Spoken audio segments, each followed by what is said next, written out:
ইশরার ঘুম ভাঙল সন্ধ্যার পরে। ইশরা, এটা কি করলাম আমি? উনি চলে গেলেন আর আমি তাকে বিদায় দিলাম না। দৌড়ে ইশরা আদ্রতার রুমে গেল। আদ্রতা তখন ফোনে যেন কি করছিল। ইশরা, উনি কখন গেছেন? আদ্রতা, অনেক আগেই। ইশরা, মন খারাপ করে। আদ্রতা, ভাবি ভাইয়া তোমাকে অনেক ভালোবাসে তাই না? ইশরা, আদ্রতা, জানো তুমি ঘুমিয়েছিলে। তোমায় ঘুম থেকে জাগালে যদি তুমি বিরক্তবোধ করো তাই আর জাগায়নি। তারপর চলে যাচ্ছিল, কিন্তু তোমাকে আরেক নজর দেখার জন্য আব্বুকে মিথ্যে বলে আবার তোমার কাছে যায়। আর তখনই তোমার ঘুমন্ত মুখে ভাইয়া কি। ইশরা আর কিছু বলতে না দিয়ে দৌড়ে রুমে চলে যায়। আদ্র যাওয়ার আগে যে ছুঁয়ে গেছে এটা শুনে ওর ভালো লাগছে। বারবার আয়নায় নিজের প্রতিচ্ছবি দেখতে লাগল। ইশরাকে একাকিত্ব গ্রাস করছে। আদ্র আর যাই হোক না কেন ইশরাকে এক মুহূর্তের জন্য একাকিত্ব অনুভব করতে দেয়নি। সেটা ওর ভিলেন রূপ দিয়ে ভুলিয়ে হোক কিংবা রোমান্টিক রূপ দিয়ে। রুম থেকে অনেকক্ষণ পরে নিচে যায় ইশরা। ইশরাকে দেখেই আদ্রর আম্মুর মুখ মলিন হয়ে গেল। ইশরা, চা খাবেন আম্মু? আদ্রর আম্মু লাগবে না, গম্ভীর হয়ে। ইশরা আর কিছু বলল না। আদ্রর আম্মু, তোমায় বলেছিলাম সম্পর্কটা স্বাভাবিক করতে। আজ আমার ছেলেটা বাসা থেকে যে গেল। তোমার কি উচিত হয়েছে ওকে বিদায় না দিয়ে ঘুমিয়ে থাকা? বউ হও তুমি, ওর বিদায়ের সময় তোমার তো উচিত ছিল উপস্থিত থাকা। এইটুকু তো ও তোমার কাছ থেকে আশা করতে পারি। ইনফ্যাক্ট আমরা সবাই করতে পারি। ইশরা কিছু বলল না, কারণ ভুলটা ওর নিজেরই ছিল। কিন্তু সারারাত নির্ঘুম ছিল। গতকাল আদ্রর চিন্তায় সারাদিনেও কিছু খাওয়া হয় না। শেষে রিকশাওয়ালার বাসায় ভাত খেয়েছে, তারপর থেকে এখন পর্যন্ত না খাওয়া, আবার আজ অফিসের এবং বাসার কাজগুলো ওকেই করতে হয়েছে। আদ্রতা কখনোই বাসার কাজ করে না। আর আদ্রর আম্মু রান্না ছাড়া বাকি কোনো কাজ করে না। কারণ আদ্রর আব্বু তার হাতের রান্না ব্যতীত কোনো কাজের লোকের রান্না খেতে অনিচ্ছুক। তাই রান্নাটা তাকেই করতে হয়। একটা সংসারে কাজ কম না। এগুলো করতে গিয়েই ইশরা ক্লান্ত হয়ে পড়ে। রক্ত মাংসের শরীর বিশ্রামের প্রয়োজন ছিল। হ্যাঁ, আদ্র গতকাল কিছু খায়নি এবং নির্ঘুম রাত পার করেছে। কিন্তু আদ্র গতকাল সারাদিন ঘুমিয়েছিল। তাছাড়া আদ্র প্লেনে ঘুমাতে পারবে। আদ্রর আম্মু তার রাগটা অহেতুক না। ছেলে যাওয়ার সময় শাশুড়ি হিসেবে অবশ্যই ছেলের বউকে এক্সপেক্ট করতেই পারে। আদ্রর আম্মু রাগ করে রুমে চলে গেল। ইশরা অপরাধীর মতো দাঁড়িয়ে রইল। রাতে খাবার টেবিলে ইশরা ভাত গলা দিয়ে নামছে না। এটা যদি ওর নিজের বাসা হতো তাহলে হয়তো খেতে আসতো না, কিন্তু শ্বশুরবাড়ি ভালো না লাগলেও আসতে হবে, খেতে হবে। ইশরা বেশ বুঝতে পারছে শুধু আদ্রর আম্মু না, আদ্রর আব্বু ইশরার এই ব্যাপারটায় অসন্তুষ্ট। কোনো রকম পানি দিয়ে কয়েক লোকমা ভাত গিলে খেল। হাঁস নিশ্চয়ই চিনেন। হাঁস একটু খাদ্য খায় আবার পানি খায়, আবার খাদ্য খায় আবার পানি। পালাক্রমে চলতে থাকে। খাওয়া দাওয়া শেষে ইশরা সবকিছু গুছিয়ে রুমে যায়। অনেক খারাপ লাগছে। আদ্রর অনুপস্থিতি ওকে কষ্ট দিচ্ছে। ইশরা রুম থেকে বেরিয়ে ছাদে যায়। একা একা খোলা আকাশের নিচে দাঁড়িয়ে থাকে। ইশরার হঠাৎ করেই ফোন আসে। তাকিয়ে দেখে মিশরা ফোন করেছে। একটা দীর্ঘশ্বাস ফেলে ফোনটা রিসিভ করে। কারণ ও চায় না ওর পরিবার জানুক ও বর্তমান কিরকম পরিস্থিতির ভেতর দিয়ে যাচ্ছে। ইশরা, কেমন আছিস? মিশরা, আলহামদুলিল্লাহ ভালো, তুই? ইশরা, আলহামদুলিল্লাহ। কি অবস্থা তোর হানিমুনের? মিশরা, ইশরারে একটা গুড নিউজও আছে। ইশরা, কি? মিশরা, তুই কি সত্যিই আমার বোন? আমি না কনফিউজড হয়ে যাই। মাঝে মাঝে তো একটু এক্সাইটেড হতে পারিস। ইশরাহ আচ্ছা বল কি গুড নিউজস? মিশরাহ তুই খালামণি হবি। ইশরাহ আমি খালামণি হব। অবাক হয়ে মিশরাহ আদ্র কি তোর পাশে আছে থাকলে দে। ওকে একটু জিজ্ঞাসা কর ও কবে আমাদের এইরকম গুড নিউজস দিবে। ইশরাহুনি আজ অফিসের কাজে মালয়েশিয়া গেছেন। মিশরাহ কবে আসবে? ইশরাহ কি নাম রাখবি বলতো? আদ্রর কথা এড়িয়ে গেল, কারণ ও নিজেই জানে না আদ্র কবে আসবে। ওকে কোনো কিছুই বলে যায়নি, শুধু ফাইল আর প্রজেক্টগুলো চেক করতে বলেছিল। ব্যাস এইটুকুই। মিশরাহ তুই তো জানিস প্রথমে 3টা বেবি নিব। সেই 3জনের নাম আমি রাখব। আপাতত ওর ডাক নাম ভেবেছি টুকটুক। ইশরা নাম শুনে হাসল। মিশরাহ পরের 3জনের নাম আদিলও রাখবে। তোকে একটা কথা বলি। ইশরাহ বল। মিশরাহ তুইও একটা বাবু নে। সংসারে একটা বাবু থাকলে সংসার আরো বেশি সুখের হয়। আমাদের পরিবারকে দেখিসনি কত সুখের ছিল। ইশরা চুপ হয়ে গেল। মিশরাহ কথা বলছিস না কেন? ইশরাহ আচ্ছা উনি এলে বলবো। তারপর মিশরা আরও অনেক কথা বলল। ইশরার ওর বোনের সাথে কথা বলে যতটা ভালো লেগেছে, আবার তার সমপরিমাণ খারাপ লেগেছে।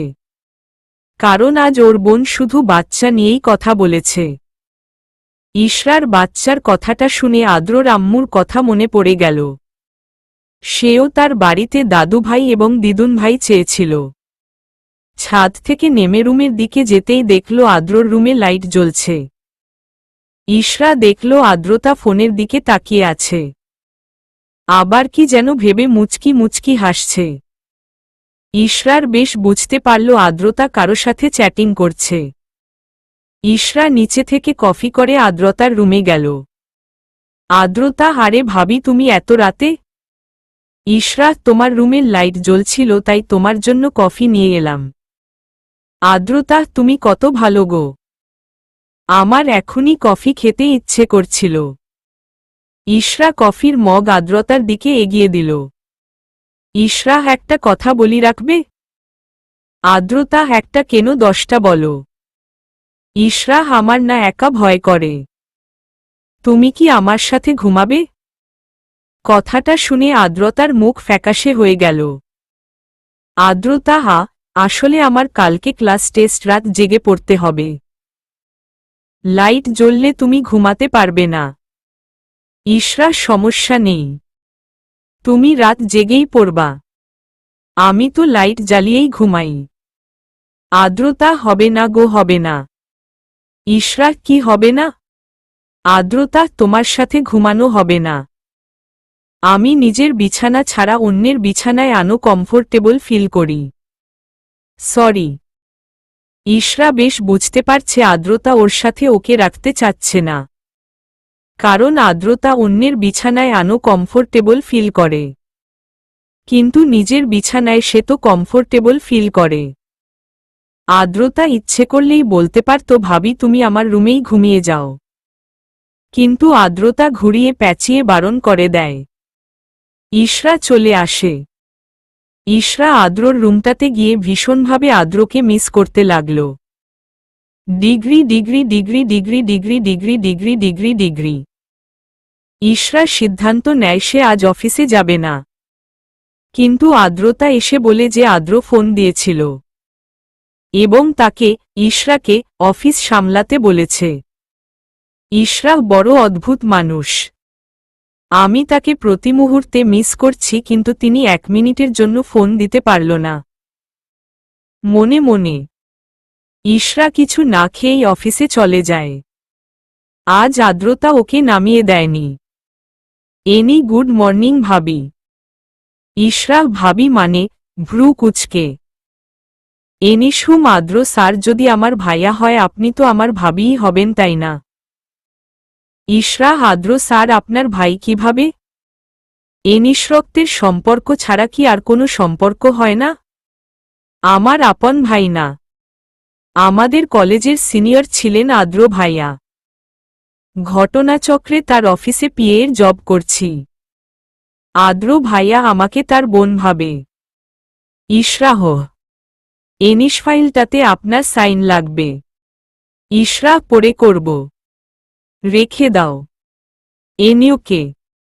এনি ফাইল রেখে চলে গেল। ইশরা অফিসের কাজ বাসার কাজ সব সামলে নিচ্ছে। 7 দিন হয়ে গেছে, এর মাঝে আদ্র শুধু একবার ভিডিও কল দিয়েছে, তাও বেশি সময়ের জন্য না। আদ্রর আব্বু আম্মু এখন স্বাভাবিক। ময়নাও গ্রাম থেকে ফিরে এসেছে। আজ ইশরা অফিসে যায়নি, বাড়িতে বসেই অফিসের কাজ করছে। আদ্রতা ইশরার রুমে প্রবেশ করল। আদ্রতা ভাবি। ইশরা হু ল্যাপটপে মনোযোগ দিয়ে কাজ করছে। আদ্রতা ভাবি, চল না একটু শপিংয়ে করতে যাই। ইশরা, অন্য কোনোদিন যাই। আদ্রতা, না গো, আজই যেতে হবে। ইশরা, ওই দিন তো বান্ধবীদের সাথে শপিং করছো। আদ্রতা, ওই দিন তো যেটা প্রয়োজন সেটা কিনি নাই। ইশরা, আসলে বনু আমার কিছু কাজ আছে, তুমি মিনাকে সাথে করে নিয়ে যাও। আদ্রতা, ওর পছন্দ খুব বাজে, আর আমি তো কোনো ছেলের জন্য এর আগে কিছু কিনি নাই, আমার কোনো ধারণাও নেই। তোমার পছন্দ ভালো, প্লিজ ভাবি, চলো প্লিজ প্লিজ। ইশরার ছেলে আসলো কোথা থেকে? তুমি কার কথা বলছো? আদ্রতা, তোমায় বলেছিলাম না সেই ভালো ডাক্তারের কথা মনে নেই? ইশরা, তার জন্য তুমি কেন কিছু কিনবা? আদ্রতা, আই লাভ হিম ভাবি, আমার ভুবন খুব ভালো ছেলে ভাবি, তোমার ওকে দেখে খুব পছন্দ হবে। ইশরা, ও তার নাম ভুবন? তুমি তাকে বাসায় আসতে বলো। তারপর আদ্রতা, তুমি যে কি ভাবি, এখনো তো ও আমাকে কিছু বলেনি। ইশরা, মানে? আদ্রতা, আসলে আমি ওর চোখে আমার জন্য ভালোবাসা দেখতে পাই, কিন্তু ও এখনো আমাকে মুখ ফুটে কিছু বলেনি। আজ ওর স্পেশাল দিন, আমি আজ ওকে আমার মনের কথা বলবো। ইশরা, হাহা, কি শখের কথা, চোখে ভালোবাসা দেখেছে তো এখন সে চলল প্রপোজ করতে। কি রকেটের গতি! মনে মনে আদ্রতা, জানো ভাবি, আমার খুব ইচ্ছে করে ওর চোখের গভীরে দৃষ্টি নিক্ষেপ করে ডুব দেই। ইশরা, তুই ওই চোখে ডুবে মর। কানের কাছে প্যানপ্যানানি কেন করছিস বইন? আগামীকালের মধ্যে প্রেজেন্টেশন সাবমিট করতে হবে। দূর কি যে করি, মনে মনে। আদ্রতার, চলো না ভাবি, প্লিজ প্লিজ। ইশরা আর বারণ করতে পারল না। ইশরা, ওকে। আদ্রতা, তাহলে তুমি রেডি হয়ে নাও, আমি এখনই রেডি হয়ে আসছি। ইশরা, বনু, আমার জরুরি কাজ আছে, 2 ঘন্টা পরে যাব। আদ্রতা, শুধু মাত্র 2 ঘন্টাই দিলাম, এর বেশি সময় হলে কিন্তু তোমাকে। ইশরা, ওকে ওকে, 2 ঘন্টাই। আদ্রতা গভীর উত্তেজনায় ইশরার গালে হামি দিয়ে চলে গেল। ইশরা মুচকি হেসে আবার কাজ করতে লাগল। তারপর ওরা শপিং করতে চলে গেল। আদ্র মুচকি মুচকি হাসছে আর ড্রাইভ করছে। আদ্র, এখন বাসায় যাব না, আগে অফিসে গিয়ে ভেলকিরানিকে দেখব। ভেলকিরানি নিশ্চয়ই এখন অফিসে আছে। আদ্র আজ মালয়েশিয়া থেকে ফিরেছে, এখন অফিসে গিয়ে ভেলকিরানি মানে ইশরাকে সারপ্রাইজ দিবে। আপনারা প্রশ্ন করেছিলেন, আদ্র ইশরাকে ফোন না ফিয়ে আদ্রতাকে ফোন দিল গত পর্বে, কারণ আদ্র জানে ইশরা সকালে গভীর ঘুমে থাকে। এটা কোনো প্রেমালাপ ছিল না যে ইশরাকে ফোন দিবে, শুধু সে পৌঁছে গেছে এটা বলার জন্য ইশরার ঘুম ভাঙানোর কোনো প্রয়োজন নেই। তাছাড়া ইশরাকে এটা ফোন দিয়ে বললেও ওর আব্বু আম্মু কিংবা আদ্রতাকে ফোন দিয়ে বলতেই হতো। আদ্র অফিস পৌঁছে গেল। আদ্র তো নিজের অফিস দেখে অবাক। এটা ওর অফিস নাকি অন্য কারো? পুরো অফিসটা নতুন এক রূপে রঞ্জিত। আদ্র পুরো অফিসে একবার চোখ বুলিয়ে মুচকি হেসে ইশরার কেবিনে যায়। সেখানে গিয়ে তো আরও অবাক, কারণ আদ্র যেভাবে ইশরাকে কেবিনটা দিয়েছিল ঠিক সেইভাবেই আছে এখনো, কোনো পরিবর্তন হয়নি। আদ্র ইশরাকে কেবিনে পেল না। আদ্র তবে কি ইশরা আজ অফিসে আসেনি? আদ্র ওদের বাসার দারোয়ানকে ফোন দিল। আদ্র, আপনার বৌমনি কি বাসায় নাকি বেরিয়েছে? দারোয়ান কিছুক্ষণ আগে আপামনি আর বৌমনি বেরিয়ে গেছে। আদ্র ওহ বলে ফোনটা কেটে দিল। আদ্র, আমার বোন তো দেখছি পুরোই ভাবি ভক্ত। ননদ ভাবিকে অফিস পৌঁছে দিচ্ছে ভাবা যায়। আদ্র এবার নিজের কেবিনে গেল। কেবিনে গিয়ে জোরে চিৎকার দিয়ে বেরিয়ে গেল। এনি স্যার আপনি? আদ্র, আমার কেবিনের এই অবস্থা কে করেছে? এনিশিসরা ম্যাম। জেসিয়া, are you okay sir? Adra, ইয়া হাম ওকে। তোমরা যার যার কাজে যাও। ওরা চলে গেল। আদ্র নিজের কেবিনে গিয়ে দেখে অন্ধকার কেবিন, তার মধ্যে দুটো জ্বলন্ত লাল চোখ জ্বলজ্বল করছে। এটা প্রথম দেখায় যে কেউ ভয় পাবে। আদ্র নিজের ফোনের ফ্ল্যাশলাইট জ্বালিয়ে কেবিনে ঢুকলে। কেবিনে ঢুকেই প্রথমে লাইট জ্বালালো। আদ্র নিজের কেবিন দেখে আরও অবাক হয়ে গেল। অন্ধকার যতটা ভয়ঙ্কর এখন তার চেয়ে দ্বিগুণ সুন্দর। সব ফাইলগুলো একসারিতে গুছানো। আদ্র অফিসে যখন কাজের চাপ কম থাকে তখন বই পড়ত। সব বই বুক শেলফে গুছিয়ে রেখেছে। মার্কার, কলম এগুলো সব গুছিয়ে রাখা। সাথে কিছু প্লাস্টিক ফুল, দেখতে সত্যিকারের ফুলের মতো, সেগুলো দিয়ে সাজানো। সত্যিই একটা নতুন রূপ পেয়েছে কেবিনটা। হয়তো কেবিনটা আদ্রকে রেগেমেগে বলছে, দেখ গাধা আমাকে কিভাবে গুছিয়েছে। তোর মতো গাধা আবার এটাকে জঙ্গল বানিয়ে ফেলবে। কেন ফিরে এসেছিস? ফিরে যা বলছি, ফিরে যা। হঠাৎ একটা লেখা দেখে আদ্রর চোখ আটকে গেল। বিশ্বাস করেন তো আমায়? তবে দুপা এগিয়ে যান সামনে।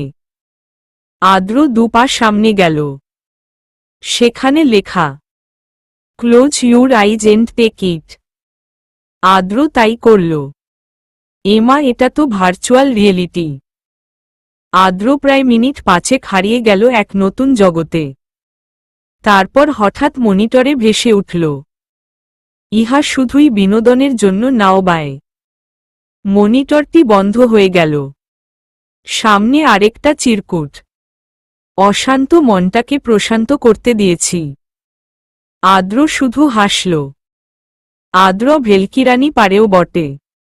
না, আর কেবিন ঘুরে দেখে কাজ নেই। অনেকক্ষণ হয়েছে, এবার নিশ্চয়ই ও অফিসে চলে এসেছে। আদ্রতা আজ এই প্রথম নিজের জন্য কিছু কিনল না, শুধু ওর সেই মহামান্য ব্যক্তির জন্য কিনল। ইশরা আদ্রর জন্য একটা নীল পাঞ্জাবি কিনেছে। ইশরা আদ্রকে পাঞ্জাবিতে মাত্র একবার দেখেছিল। আদ্রতা আর ইশরা অনেক কথা বলছে। তারপর ওরা গাড়িতে উঠতে যাবে, তখনই ইশরার চোখ আটকে গেল শপিং মলের ভেতরে একটা দোকানে। ইশরা, বনু তুমি বসো, আমি এখনই আসছি। আদ্রতা, ভাবি আমাকে এখনই যেতে হবে। ইশরা ওর হাতের শপিং ব্যাগটা আদ্রতার হাতে দিয়ে, ইশরা, বনু তুমি বাসায় চলে যাও। আদ্রতা, সরি গো ভাবি, তোমাকে রেখেই আমার যেতে হচ্ছে। It's urgent, please don't mind. Ishra, hi no, আমিও একটা মেয়ে। তুমি চলে যাও, আমি আসছি। আদ্রতা, আল্লাহ হাফেজ। ইশরা, আল্লাহ হাফেজ। আদ্রতা গাড়ি নিয়ে চলে গেল। ইশরা সেই দোকানটাতে গেল। আদ্র অনেকক্ষণ অপেক্ষা করল, কিন্তু ইশরা এখনো অফিসে এসে পৌঁছায়নি। আদ্র ইশরাকে ফোন দিল। দুবার রিং হওয়ার পর বন্ধ বলছে। রাগে ওর মাথা ফেটে যাচ্ছে। আদ্র আদ্রতাকে ফোন দিল। আদ্রতা আদ্রকে বলল যে ও বাসায় ফিরে এসেছে, কিন্তু ইশরা ওর প্রয়োজনে থেকে গিয়েছে। কোথায় আছে সেটাও বলেছে। আদ্র কই, আমি যখন বলি তোমার কিছু লাগবে তখন তো কিছু বলো না। আজ একা একাই শপিং করতে চলে এসেছ? আজ জনমের শপিং করাবো তোমাকে। আদ্র শপিং মলে গেল কিন্তু ইশরাকে পেল না। বারবার ইশরাকে ফোন দিচ্ছে কিন্তু ইশরার ফোন বন্ধ। ইশরা শপিং মল থেকে রিকশা না পেয়ে হাঁটতেছিল। এমন সময় দেখে রাস্তার ওপারে একটা বৃদ্ধ মহিলা রাস্তায় পাশে পড়ে আছে। ঢাকার শহরে গলির অভাব নেই। সেখানে চায়ের দোকানে কাজ করে ছোট পিচ্চি ছেলে বলল এই গলির পরের গলিতে মহিলার বাসা।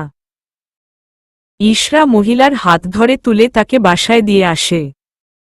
দুপুর 3-এর 4টা হবে হয়তো। গলির মোড়ে তেমন কোনো মানুষ নেই। ইশরা আস্তে আস্তে হাঁটতে লাগল। হঠাৎ কেন যেন ওর ভয় হতে থাকে। তাই এই গলি পার করার আগেই রাস্তার পাশে থাকা একটা ইটের 3 খণ্ডের 1 খণ্ড হাতে তুলে নেয়। গলি থেকে বেরোবার পরপরই কে যেন ওর হাত ধরে টান দিয়ে গাড়িতে তুলে নিল। দেখে মনে হচ্ছে ওর জন্যই অপেক্ষা করছে। ইশরা ওর হাতে সেই খণ্ড ইটটা দিয়ে আঘাত করতে যাবে তখনই দেখে এটা আদ্র। ইশরা, আপনি? অবাক হয়ে। আদ্র তো কে হবে সোনাবু? ইশরা, আপনি চলে এসেছেন, আমি ভুল দেখছি না তো? আদ্র ইশরার হাতে জোরে চিমটি কেটে দিল। ইশরা হা। আদ্র এবার বিশ্বাস হলে তো? ইশরা, আপনি কিভাবে জানলেন আমি এখানে? আদ্র, ম্যাজিক। তোমার ফোন বন্ধ কেন? ইশরা, কি জানি। আদ্র এক নজরে ইশরার দিকে তাকিয়ে আছে। ইশরা, কি দেখছেন? আদ্র কিছু বলল না। ইশরার চুলের খোপা খুলে দিল। আদ্র, তুমি খোপা খুলে দাও, আমি বাতাসকে বকে দিব। আদ্র ইশরার দিকে ঝুঁকে গেল। আর ইশরার কাঁপাকাঁপি শুরু হয়ে গেল। আদ্র, কারো কাঁপুনি যে নেশার সৃষ্টি করতে পারে সেটা তোমারকে কাঁপুনি দেখার আগে জানতামই না। ইশরা, কি করছেন? আদ্র, কিছু করছি না। কিন্তু করব। ইশরা, কি করবেন? আদ্র, চুমু খাব। আদ্র ইশরাকে আর কিছু বলতে না দিয়ে ইশরার কপাল ছুঁয়ে দিল। তারপর ড্রাইভ করতে লাগল। আদ্র ইশরাকে চড়ে নিয়ে এসেছে। আদ্র আর ইশরা পাশাপাশি হাঁটছে। প্রবল বাতাসে ইশরার চুলগুলো এলোমেলো হয়ে যাচ্ছে। ইশরা এলোমেলো চুলগুলো খোপা করল। কিন্তু আদ্রর সহ্য হল না, তাই খোপা খুলে দিল। ইশরা, তুমি বাতাসকে বকে দাও, আমি খোপা খুলে দিব। আদ্র, এই কি বললে তুমি? আরেকবার বল প্লিজ। ইশরা, আমি আবার কি বললাম? অবাক হয়ে। আদ্র, তুমি জানো তোমার মুখের তুমি ডাকটা কতটা মিষ্টি লাগলো শুনতে। উফ, আরেকবার বল প্লিজ, আমি রেকর্ড করি। পরে বারবার শুনব। উফ, পাগল করে দিলে আমায়। ইশরা, তুমি আবার কখন বললাম আপনাকে? আদ্র, এইমাত্র বলেছ। আমায় পাগল করে দেয়ার জন্য তোমার একটা তুমি ডাকি যথেষ্ট। ইশরা হাসল। আদ্র, আজ থেকে তুমি আমাকে তুমি করে বলবা। ইশরা হুহুম। আদ্র, কেন? আমাকে কি তুমি করে বলা যায় না? অসহায়ভাবে তাকিয়ে।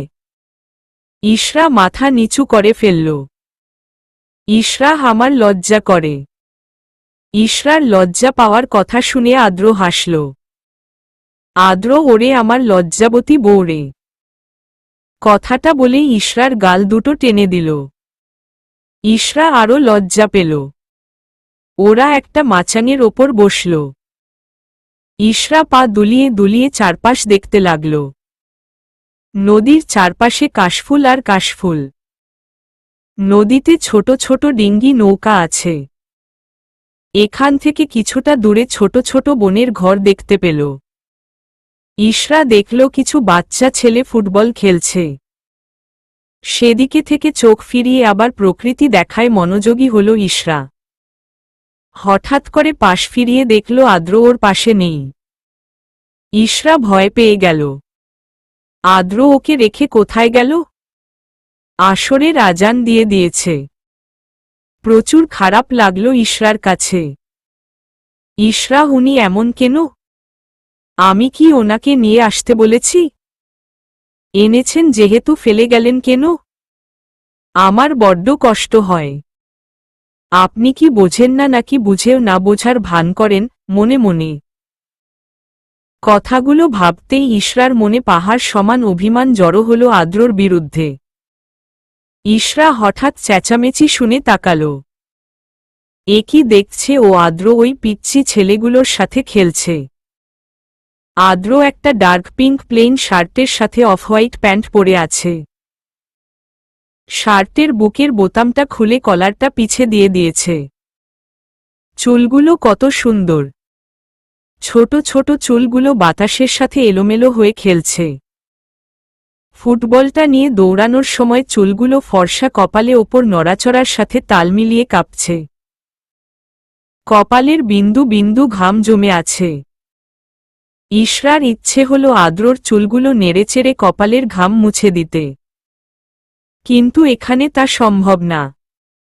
ইশরা গুটি গুটি পায়ে আদ্র আর পিচ্চিগুলোর দিকে এগিয়ে গেল। আদ্র ইশরাকে দেখে বলল, আদ্রই যে মহারানী কৃপা করে আমাদের সাথে কি একটু খেলতে আসবেন? ইশরা, না, আমি খেলব না। আদ্র, আরে এসো তো। ইশরার হাত ধরে নিয়ে গেল। তারপর ওরা অনেকক্ষণ ফুটবল খেলল। হঠাৎ করেই কিছু পিচ্চি মেয়ে বালতি কলসি ভরে আনা পানিগুলো ফেলে দিল। পিচ্চি ছেলেগুলো তা দেখে ওদের সাথে গিয়ে পানি ফেলেছে সে স্থানে ইচ্ছামতো লাফালাফি শুরু করে দিল। কেউ কেউ মিলে তো একজনকে চ্যাংদোলা করে সেই কাদাময় জায়গায় টানতে লাগল। ব্যাপারটা আদ্র আর ইশরার কাছে খুবই অদ্ভুত লাগলেও ভীষণ ভালো লাগছিল।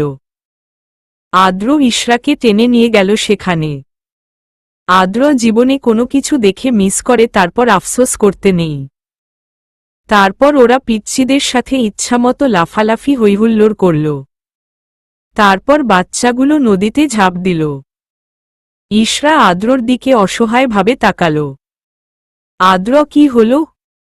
ইশরা জবাব দিল না। আদ্র, আরে বাবা, কি হয়েছে সেটা তো বলবা। ইশরা করুণ চোখে তাকিয়ে আছে। আদ্র, চলো ওদের সাথে আমরাও নদীতে গোসল করব। ইশরা, আপনি কি পাগল হয়ে গেছেন? আর একটু পরে বাসায় যাব, তাও ভেজা শরীরে আম্মুকে কি বলবো? আদ্র, এভাবেও তো যেতে পারবে না।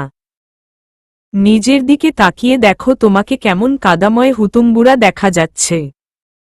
তার চেয়ে বরং চলো আমরা গোসল করি। ইশরা, আমি যদি হুতুমবুড়া হই আপনি কানা হুতুম। আমি ভেজা শরীরে বাসায় যেতে পারবো না। তার চেয়ে কাদাময় অবস্থা খুবই ভালো। আদ্র হয়েই তো গেল। আমি কানা হুতুম, আমি তোমার ভেজা শরীর দেখতে পারবো না, কারণ আমি তো কানা। এবার তো চলো। ইশরা, আপনি গোসল করুন, আমি বরং দাঁড়িয়ে দেখি। আদ্র লজ্জা করে না এভাবে একটা ছেলেকে ধর্ষণ করার চিন্তাভাবনা করতে? ইশরাহ, মানে? আদ্র, শুধু কি শারীরিকভাবেই ধর্ষণ করা যায়? চোখ দিয়েও ধর্ষণ করা যায়। তুমি আমাকে চোখ দিয়ে গিলে খাবে, ধর্ষণ করবে? কোনো ধর্ষিত পুরুষ সহ্য করবে না। আমিও করব না। ইশরাহ বললেই হলো এভাবে ধর্ষণ করা যায়? আদ্র, অবশ্যই যায়। ইশরাহ, তাহলে তো আপনি আমার কাছে অনেকবার ধর্ষণ হয়ে গেছেন। বলেই জিভ কামড় দিল। ইশরাহ, এই যা কি বলে ফেললাম মনে মনে। আদ্র, কি বললে? যদি ও শুনেছে তবু আরেকবার শুনতে ইচ্ছে করছে। ইশরাহ, কি? কিছু না তো। আদ্র, তবে চলো। ইশরাহ, মা, মানে আমি সাঁতার পারি না, মন খারাপ করে। আদ্র, মেহু না। ইশরাহ, তবুও। আর কিছু বলতে না দিয়ে আদ্র ইশরাকে কোলে তুলে নিল। তারপর নদীতে গিয়ে নামিয়ে দিল। পিচ্ছিদের সাথে আদ্র সাঁতার পাল্লা দিল। ইশরা বেচারি নদীতে হাঁটুর উপরোক্ত অবধি জলে মুখ গোমরা করে বসে রইল। আদ্র ইশরার কাছে এসে বলল, আদ্র সাঁতার শিখবে? ইশরা কে শেখাবে? আদ্র এত মস্তবর দেহধারী মানুষটা দেখতে পাচ্ছ, যাকে তোমার ভাষায় কানা হুতুম বলা হয়, সেই আপনাকে সাঁতার শিখাবে। ইশরা সত্যি খুশি হয়ে আদ্র ইশরাকে সাঁতার শিখাচ্ছে বললে ভুল হবে, যার 70%ই দুষ্টমিতে ভরা। ইশরা, আমি সাঁতার শিখব না। আদ্র, কেন? ইশরা, আপনি খুবই বাজে মানুষ। আমি শিখব না মানে শিখব না। ইশরা উঠে যাচ্ছিল।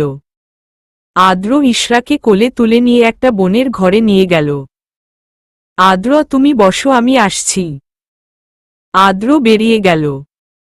কয়েক মিনিট পর ফিরে এলো হাতে একটা ব্যাগ নিয়ে। আদ্র, তুমি চেঞ্জ করে নাও, আমি বাইরে আছি। ইশরা কিছু বলল না। আদ্র বেরিয়ে গেল। ইশরা শপিং ব্যাগ খুলে দেখে একটা লাল টুকটুকে জামা। সিম্পল কাজের মধ্যে অনেক সুন্দর। ইশরা, উনার পছন্দ এত সুন্দর কেন? ইশরা জামাটা পরে নিল। তারপর ওর এলোমেলো ভেজা চুলগুলো হাত দিয়ে ঝাড়তে লাগল। আবার চুলের ভেতর হাত ঢুকিয়ে চিরুনির মতো করে আঁচড়াতে লাগল। এগুলো করতে করতে ইশরা সেই ঘর থেকে বেরুচ্ছিল। ইশরা চুল ঝাড়তে ঝাড়তে বলল, ইশরা, আপনি কি আগে থেকে প্ল্যান করেই ছিলেন? শব্দটা আর বলতে পারো না। আদ্রকে দেখে থমকে গেল। মুগ্ধ নয়নে তাকিয়ে আছে ইশরা। আদ্র লাল রঙের একটা শার্ট পরেছে, সাথে ব্ল্যাক প্যান্ট, জিন্স পরে আছে। শার্টের সিলভার বোতামগুলোকে রক্তিম আভায় মুক্তদানার মতো দেখাচ্ছে। ছোট ছোট চুলগুলোতে পানি থাকায় কপাল নুয়ে হাত দিয়ে ঝাড়ছে। কপালও ভিজে গেছে। ইশরা আর নিজেকে ধরে রাখতে পারল না। আদ্রর কাছে গিয়ে কপাল মুছে দিল। আদ্র, এই শোনো, তুমি আমার কাছে আসবে না। আমি যদি তোমাকে ডেকে ডেকে গলা শুকিয়ে মরেও যাই তবুও আসবা না। ইশরা, কেন? আদ্র, তোমাকে দেখলেই পাগল পাগল লাগে। নিজের মধ্যে তখন থাকি না, উন্মাদ হয়ে যাই আমি। কোনো নেশায় জড়াচ্ছ আমায়? কেন পাগল করছো আমায়? ইশরা নিচের দিকে তাকিয়ে মৃদু হাসল। আদ্র আর ইশরা পাশাপাশি হাঁটছে। দুজনেই দুজনকে অনুভব করছে, কিন্তু কেউ কারো অনুভূতি প্রকাশ করছে না। অনুভবে তুমি, লুকায়িত আমি। অনুভূতির অন্তরালে ভালোবাসব জন্মান্তরে। ইশরা, আমরা কোথায় যাচ্ছি? আদ্র, গেস করো। ইশরা, বলুন না। আদ্র হাতের ইশারা দিয়ে নদী দেখিয়ে দিল। অসংখ্য ডিঙ্গি নৌকা নদীতে ভাসছে। দেখে মনে হচ্ছে নদীর বুকে অসংখ্য প্রদীপ ভাসিয়ে দেওয়া হয়েছে। এ যেন নদীর জলজ্যান্ত আরেক রূপ। ইশরা সামনে মুগ্ধ নয়নে তাকিয়ে এগিয়ে যাচ্ছে। আদ্র তার পেছনে পেছনে গান গাইতে গাইতে আসছে। মুখে মুখে রটে যাক আমাদের প্রেম কাহিনী। অবাক হয়ে দেখুক দুনিয়া, করুক সবাই কানাকানি। আদ্র আর ইশরা একটা ছোট ডিঙ্গি নৌকায় উঠল। আদ্র, আমাদের বৃষ্টি বিলাস এখনো শুরু হয়নি। ছোঁয়া হয়নি বর্ষার জল, দেখা হয়নি কাশবন। তাই মানব না এবার কোনো বারণ। ইশরা আদ্রর দিকে তাকাল। তারপর আবার নদীর অপরূপ মুগ্ধতায় হারিয়ে গেল। আদ্রর খুব ইচ্ছে করছে ইশরার সাথে কথা বলতে, ওর গা ঘেঁষে বসতে, ওর উড়ন্ত চুলগুলোর দিকে একদৃষ্টিতে তাকিয়ে থাকতে। ওর কপালে ছোট ছোট চুল এসে যখন ওকে বিরক্ত করে তখন ইচ্ছে করে আলতো করে চুলগুলোকে কানের পিছে গুজে দিতে। আদ্র একটা দীর্ঘশ্বাস ফেলে নদীর স্রোতস্বিনী দেখছে। এসব কোনো কিছুই এখন ওকে আকর্ষণ করছে না। করবেই কিভাবে আদ্র যে অন্যজনের মুগ্ধতায় ডুবে আছে। আদ্র তোর গভীর প্রেমে ডুবতে পারলাম না। নদীর গহীন প্রেমের জলে ডুবতে পারলাম না। নদীকে হৃদয় জায়গা দিব কি করে বল? নদীর মতো আমার হৃদয় তো এত বড় নয়। তাই নদী বয়ে যাক নদীর মতো। আমি বসে রইলাম তোর বিপরীত পাশে। দূর থেকে তোকে দেখছি আর মুগ্ধ হচ্ছি। ইশরা আদ্রর কাছে এলো, কিন্তু আদ্র তাকালো না। ইশরা আদ্রর গা ঘেঁষে বসল। আদ্র কিছুটা সরে গেল। ইশরা আরেকটু কাছে গেল। আদ্র সরে গেল। ইশরা এবার কাছে যাওয়ার আগেই আদ্র দাঁড়িয়ে গেল। ইশরা আর কিছু না বলে বা না করে নদীতে নিজের পা দুটো ডুবিয়ে দিল। তারপর গুনগুন করে গান গাওয়া শুরু করল। যে ফুল ঝরিল প্রাতে পীড়িতি ভারে, ভুলেও ভোমর তুলে লয় না তারে। আদ্র হাতে করে পানি নিয়ে ইশরার চুলের ওপর দিয়ে দেয়। ইশরা গান থামিয়ে আদ্রর দিকে অদ্ভুতভাবে তাকিয়ে রইল। আদ্র ভেজা চুলে মেয়েদের মায়াবী মায়াবী লাগে। আজ তা বাস্তবে দেখলাম। ইশরা এর আগে দেখেননি? আদ্র দেখেছি, তবে যেভাবে দেখার কথা সেভাবে দেখিনি। ইশরা কিভাবে দেখলেন? আদ্র যেভাবে তুমি আমার দিকে আর চোখে তাকাও সেভাবে দেখলাম। ইশরা আমি মোটেও আপনার দিকে আর চোখে তাকাই না। আদ্র তাকাও না? এক দৃষ্টিতে তাকিয়ে। ইশরা না। আদ্র ওকে। তাহলে তুমি এখন এই মুহূর্তে আমার দিকে তাকিয়ে থাকবা। ইশরা আমি পারব না। আদ্র জানতাম তুমি এটাই বলবা। তুমি তো আমার দিকে তাকাও না। ওই যে বললাম আর চোখে তাকাও। ইশরা চোখের দিকে তাকালে চোখের মায় পড়ে যায়।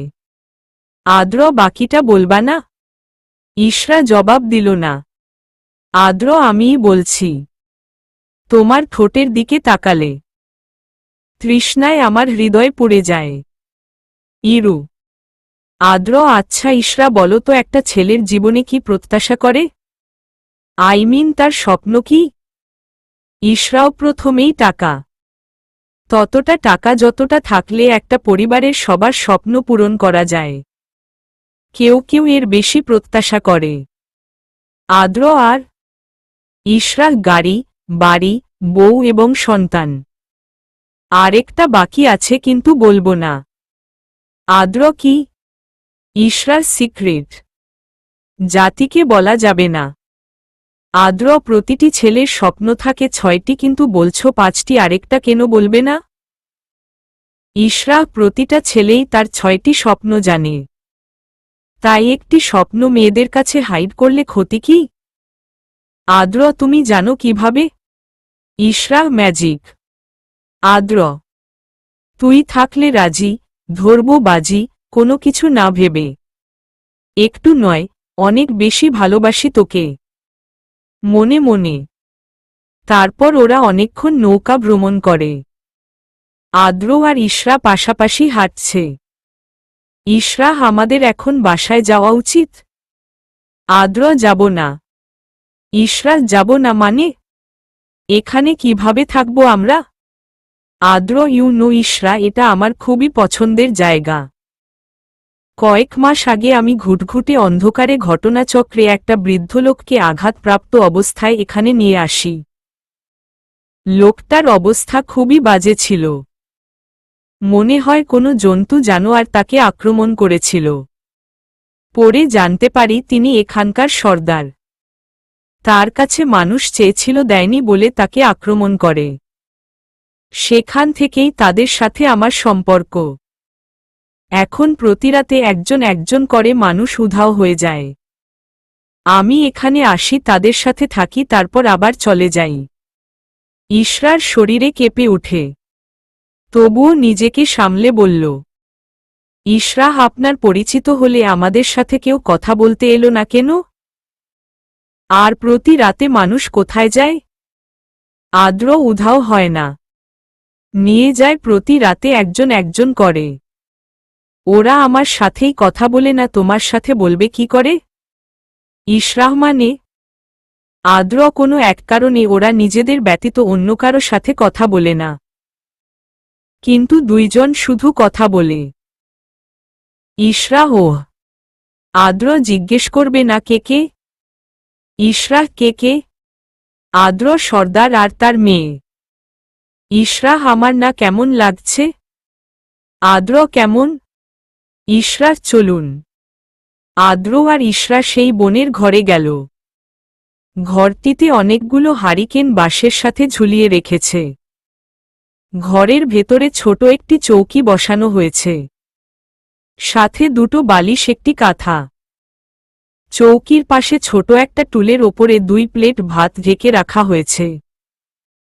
নিচে স্টিলের একটা গ্লাস আর পানির জগ। ইশরা 1 গ্লাস পানি খেল।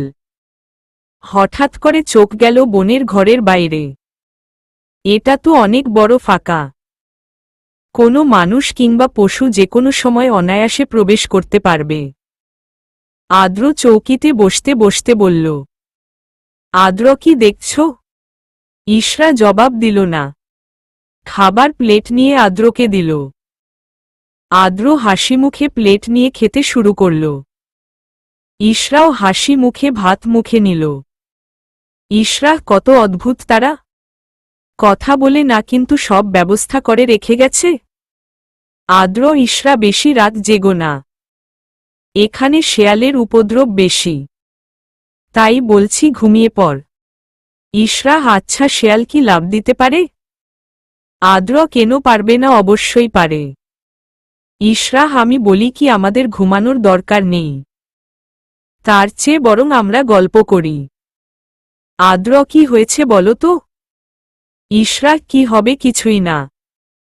আদ্র বুঝলে ইশরা আমি বড্ড ক্লান্ত, আজই মালয়েশিয়া থেকে এসেছি কিনা, তোমার ঘুম না পেলে আমার চুলগুলো টেনে দাও। আদ্র টানটান হয়ে শুয়ে পড়ল। ইশরার ভেতরে কেমন যেন ভয় করতে থাকে। ইশরাও আদ্রর সাথে ঘেঁষে শুয়ে পড়ল। আদ্র একটু ওইদিকে যাও, আমার গরম লাগছে।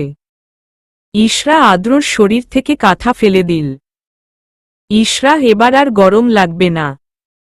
আদ্র আর কিছু বলল না। ইশরা যত পারছে আদ্রর গা ঘেঁষে থাকছে। আদ্র ইশরা প্লিজ একটু সরো, আমি এখনই পড়ে যাব। ইশরা সরল, তবে 78 ইঞ্চি দূরে মাত্র। আদ্র শুধু ইশরার কাহিনী দেখছে আর মিটমিট করে হাসছে। আদ্র এখন যদি ফিল্মগুলোর মতো নায়িকা ভয়ে জড়সড় হয়ে নায়ককে জাপটে ধরবে, নায়কও মুচকি হেসে জড়িয়ে ধরবে। আহা কি রোমান্টিক সিন! যদি এমন কিছু হতো, ধন্য হয়ে যেতাম মনে মনে। আদ্র আকাশপাতাল কল্পনা করছে। এর ভেতরে বাইরে থেকে কুকুরের শব্দ ভেসে এলো। ইশরা শোয়া থেকে বসে পড়ল। আদ্র কি হলো, বসে পড়লে কেন? আদ্র এমন একটা ভাব নিল যে সে কিছুই শুনেনি। আবার কুকুরের ঘেউ ঘেউ শব্দটা জোরে ভেসে এলো। তারপর আবার সেই ফাঁকা জায়গায় ইশরার নজর গেল।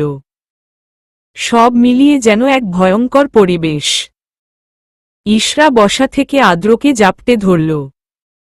আদ্র এটাই তো চেয়েছিলাম, মনে মনে। ইশরা খুব শক্তভাবে ধরল। ওর নখগুলো মনে হয় আদ্রর পিঠে ঢুকে গেছে। আদ্র ইশরা কি করছো? ছাড়ো, ছাড়ো বলছি। ইশরা জীবন থাকতে আমি আপনাকে ছাড়ব না। আদ্র কিসব বলছো, ছাড়ো আমাকে। ইশরা ছাড়ো, ছাড়ো না বলে প্লিজ বলুন, ধরো ধরো, আমার খুব ভয় করছে। আদ্র এবার পড়ছে মাইনকা চিপায়ে। নায়কের চরিত্রে মিলাতে যে সে পড়েছে মহা মুসিবতে। আদ্র কেন যে এই ফালতু জাপটে ধরা প্রত্যাশা করলাম। এখন নিজেরই জান বেরিয়ে যাচ্ছে। নিজেকেই তো সামলাতে পারছি না। আচ্ছা, একটা নায়ক কিভাবে নায়িকার এতটা কাছে গিয়ে এতটা সংস্পর্শে থেকে নিজেকে কিভাবে সামলায়? আমি তো নিজেকেই সামলাতে পারছি না।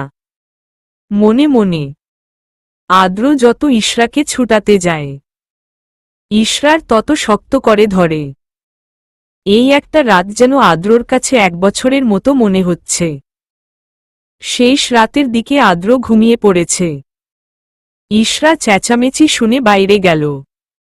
ইশরা আজও কি কোনো মানুষকে নিয়ে গেছে? কার মায়ের বুক খালি হল মনে মনে। বাইরে গিয়ে দেখল তেমন কিছু না।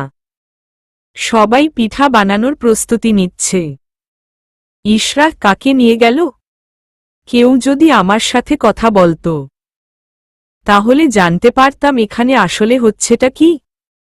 তারা তো আমার সাথে কথা বলবে না। আমি তো তাদের কাছের কেউ নই। একবার কথা বলার চেষ্টা তো করতেই পারি মনে মনে। ইশরা, আমি কি আপনাদের সাহায্য করতে পারি? উপস্থিত সকল নারী পুরুষ অবাক চোখে ইশরার দিকে তাকিয়ে রইল। ইশরা, এই রে, এরা আমার দিকে এমন করে তাকিয়ে আছে কেন? আমি তো তাদের সাহায্য করতে চেয়েছি। এরা কি কারো সাহায্য সহযোগিতা নেয় না মনে মনে। হঠাৎ করে একটা মেয়ে এসে ইশরার থুতনি ধরে বলল, মেয়েটা, আপনি কথা বলবার পারেন? ইশরা, কেন পারব না? অন্য একজন, আরে মুন্নি, তোর ভাবিসাব আমগোর লগে কথা কইতাছে। আমি তো আমার চক্ষু দুইডারে বিশ্বাস করতে পারতাছি না। মুন্নি, ঠিকই কইছ খালা, আমিও বিশ্বাস করতে পারছি না। ইশরার সবকিছু এলোমেলো লাগছে। ওরা সবাই ওকে নিয়ে কথা বলছে, কিন্তু এমন করে কথা কেন বলছে? আচ্ছা, এখানে কি ইশরার কথা বলা বারণ ছিল? ইশরা, আমি তো কিছুই বুঝতে পারছি না মনে মনে। খালা, মেলা খারাপ লাগছিল যখন শুনলাম আমগোর আদ্র বাবজানের বউ কথা কইতে পারে না। তোমারে দেখার পর আরো খারাপ লাগছিল, কত সুন্দর মাইয়াডাহে কথা কইতে পারে না। মুন্নি, ভাবিসাব, তোমারে দূরে থেইক্কা দেখছি, কিন্তু কথা বলার সাহস পাই নাইক্কা। ইশরা, কেন? মুন্নি, আদ্র ভাইসাব কইছে আপনের নাকি এউক্কা সমস্যা আছে, মানুষ দেখলেই হামলাইয়া পড়েন। তাই কাল রাইতে ভাত দিয়া গেছিগা। আপনি কথা কইতাছেন হুইনা পরান্ডা ভইরা গেল। তারপর ওরা সবাই মিলে ইশরাকে ঘিরে ধরল। ইশরা ওদের সাথে কথা বলে বেশ বুঝতে পারছে যে এ সকল পিছনে একমাত্র কলকাঠি নেড়েছে আদ্র। আদ্রি ওদের বলেছে ইশরা কারো সাথে কথা বলে না, ও অপরিচিত মানুষের ওপর হামলে পড়ে ইত্যাদি ইত্যাদি। ইশরাকে একই কথা বলেছে, যার মূল কারণ ছিল কেউ ইশরার ধারে কাছেও ঘেঁষতে যাতে না পারে। ওরা সবাই রিকোয়েস্ট করেছিল ইশরাকে দেখবে, তাই আদ্র ইশরাকে এখানে নিয়ে এসেছে। ইশরার কথা, ওর কণ্ঠস্বর অন্য কেউ কেন শুনবে? তাই আদ্র ডাবল প্ল্যানিং করে ওদের সাথে ইশরাকে কথা বলতে দেয়নি। মুন্নি, ভাবিসাব ভাইসাব কই? ইশরা, আর ওনার কথা বল না মুন্নি। মুন্নি, কেন ভাবিসাব, কি হইছে? ইশরা, গতকাল থেকে তার অ্যালার্জি বেড়েছে। শেষ রাতের দিকে ঘুমিয়েছে। মানুষটার জন্য খারাপ লাগছে। খালা, চিন্তা কইরো না, দাঁড়াও আমি আইতাছি। ইশরা, আচ্ছা। খালা কয়টা বড়ি এনে ইশরার হাতে দিল। ইশরা, এগুলা কি খালা? খালা, নিম পাতার বড়ি। খাইলে অ্যালার্জির মা বাবা 14 গোষ্ঠীর হাত থেইক্কা রক্ষা পাইব। মুন্নি এক গ্লাস সবুজ রঙের পানি এনে ইশরার হাতে দিল। ইশরা, এটা কি? মুন্নি, আদ্র ভাইসাব মনে হয় বড়িগুলা খাইতে পারব না, তাই নিম পাতার রস নিয়া আইসি, তুমি গিয়া খাওয়াও, দেখবা অ্যালার্জি পালাই পালাই করব। ইশরা, পোড়া কপাল আমার, তোমার ভাইসাব এইসব কিছুই খাবে না। উনি তো ঔষধ জড়িবুটি কিছুই খান না। ঔষধ না খাওয়াই তো এই অবস্থা মানুষটার।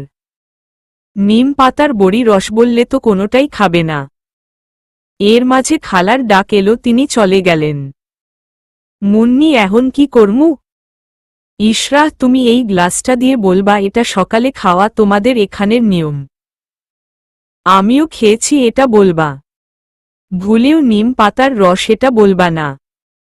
ইশরা ওদের সাথে কথা বলে জানতে পেরেছে এই প্রথম ওদের এখানে এসে থেকেছে।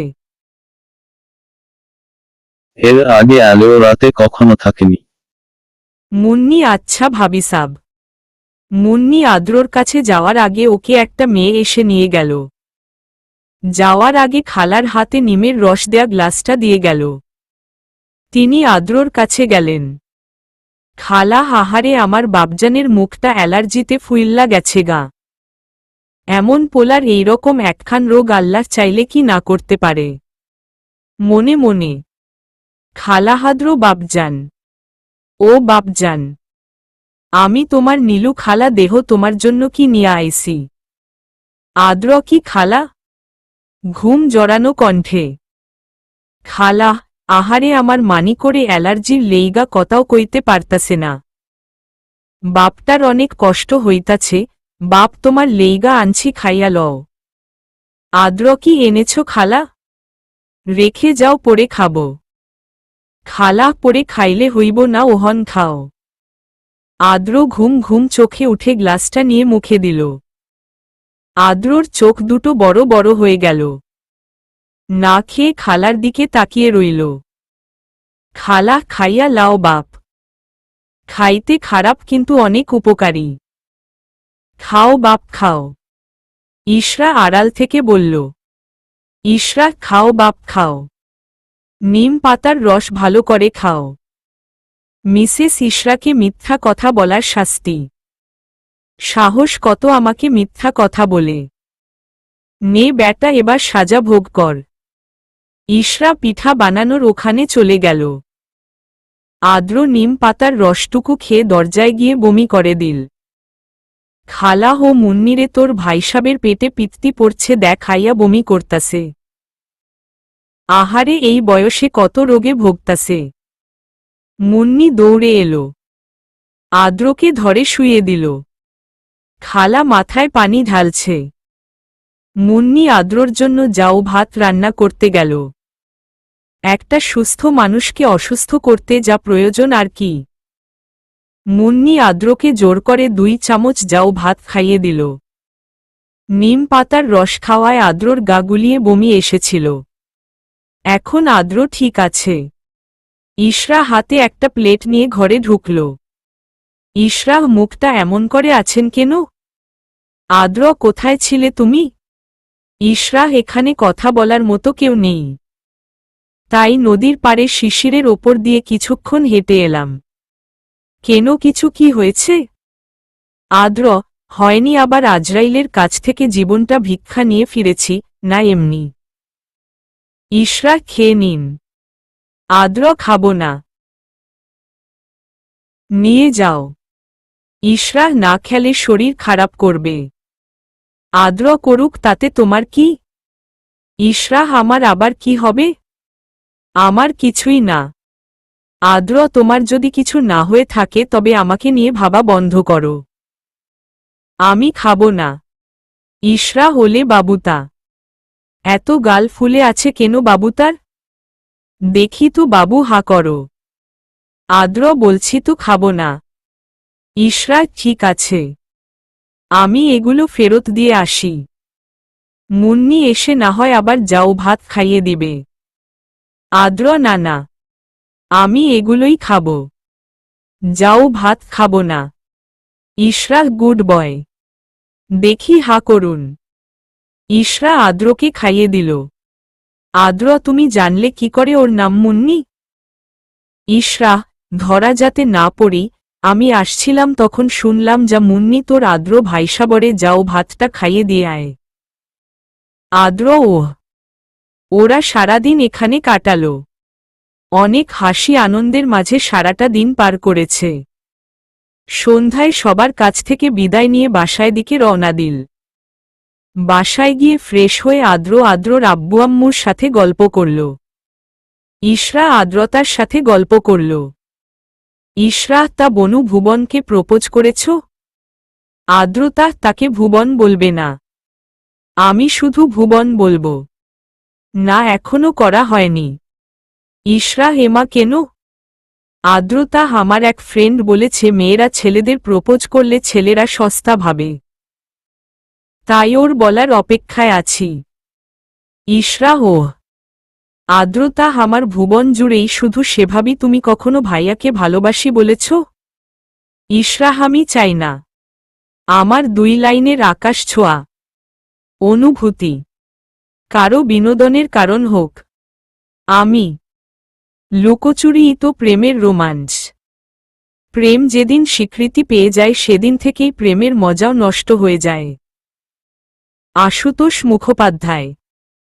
আমার কিছু পাঠক আমাকে কমেন্ট করেছে, আপু আরো রোমান্টিক দাও, আপু আরো রোমাঞ্চ বাড়াও। আর একজন মহামান্য ব্যক্তি কমেন্ট করেছে, আপু অনেক তো হলো বাইরে বাইরে রাত কাটানো, রোমাঞ্চ এবার বেডরুমের বেডে নাও। আমি সত্যি হতাশ হয়ে গেছি। রোমাঞ্চ আর কিভাবে বাড়াবো? আর শেষের কমেন্ট দেখে আমি বাক্যরুদ্ধ হয়ে গিয়েছিলাম। এজন্যই কি আপনারা এই গল্পটা পড়েন? ইশরা আর আর্দ্র ঘুমিয়ে আছে। রাত 3টা ছুঁই। হঠাৎ ইশরার ফোনে ফোন আসে। ইশরা হ্যালো, ঘুম জড়ানো কণ্ঠে। ওপাশ থেকে যা বলল ইশরার ঘুম যেন উবে গেল। ইশরা আমি এখনই আসছি। ইশরা পাশ ফিরে আর্দ্রর দিকে তাকিয়ে দেখল আর্দ্র গভীর ঘুমে মগ্ন। তাড়াতাড়ি উঠে ওড়না নিল। যাওয়ার সময় ফোনটাও নিতে ভুলে গেছে। সকালে আর্দ্র ইশরাকে দেখতে পেল না। ভাবল কিচেনে আছে, তাই ফ্রেশ হতে গেল। ডাইনিং টেবিলেও ইশরাকে দেখতে পেল না। আর্দ্র পুরো বাড়িতে কোথাও ইশরাকে দেখতে পেল না। আর্দ্র দারোয়ান থেকে জিজ্ঞাসা করল সে ইশরাকে দেখেছে কিনা। দারোয়ান বলল, বি কন্টিনিউ।